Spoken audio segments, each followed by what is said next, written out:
সেনাবাহিনীর একটি বৈঠক, একটি সিদ্ধান্ত, আর তাতেই বদলে গেল বাংলাদেশের নৈতিক মানচিত্র। স্বৈরাচারী সরকারের গদি টলতে শুরু করলো, জনগণের কণ্ঠস্বর ফিরে পেল তার জোর, আর সেনাবাহিনী বুক চিতিয়ে দাঁড়িয়ে গেল সত্য, সাহস আর মানবিকতার পক্ষে। 3 আগস্ট 2024 ওই বৈঠকেই ঘটে এক বিবেকের জাগরণ, এক হৃদয়ের অভ্যুত্থান।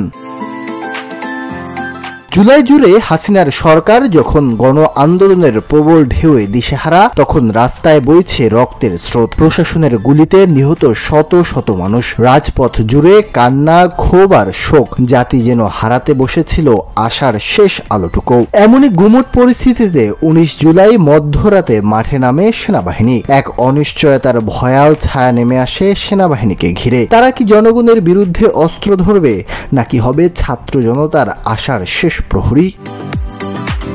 প্রত্যাশা, উৎকণ্ঠার সেই উত্তাল পরিবেশ। 2 আগস্ট সন্ধ্যায় সামাজিক যোগাযোগ মাধ্যমে ছড়িয়ে পড়ে একটি ঘোষণা। সেনাপ্রধান জেনারেল ওয়াকারুজ্জামান জানিয়ে দেন, পরদিন 3 আগস্ট দুপুরে হবে তার প্রথম অফিসার্স অ্যাড্রেস। মাত্র 40 দিন আগে দায়িত্ব পাওয়া এই নবগত সেনাপ্রধান হয়ে ওঠেন সময়ের কেন্দ্রবিন্দু।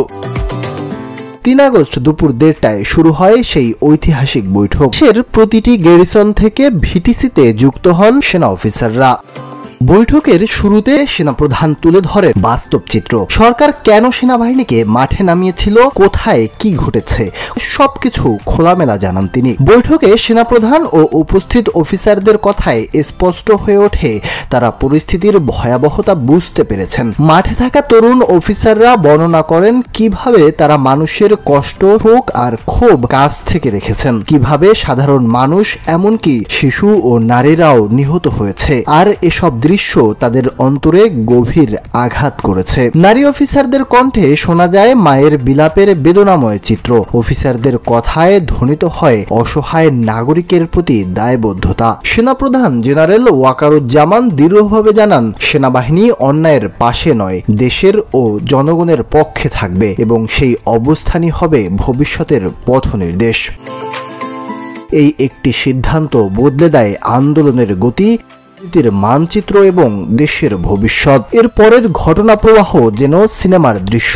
48 ঘন্টার মধ্যেই দেশ ত্যাগ করে শেখ হাসিনা ও শেখ রেহানা। রাজপথে নামে বিজয় উৎসব, জেগে ওঠে মুক্তির আনন্দ, আর 3 আগস্ট অমর হয়ে যায় ইতিহাসের পাতায়। সেদিন সেনাবাহিনী শুধু একটি সিদ্ধান্তই নেয়নি, তারা ফিরিয়ে দিয়েছিল মানুষের প্রতি তাদের দায়িত্ববোধ, শ্রদ্ধা আর ভালোবাসার শপথ। তারা প্রমাণ করে দেয় বন্দুক নয়, হৃদয়ের শক্তি বড়। 3 আগস্ট এখন শুধুই এক তারিখ নয়, এটি একটি চেতনা যেখানে সাহস, বিবেক আর মমতার এক অপূর্ব সম্মিলন ঘটে। আর 3 আগস্টের এই বৈঠকই ছিল 36 জুলাই তথা 5 আগস্টের বিজয়ের সবচেয়ে বড় রোডম্যাপ।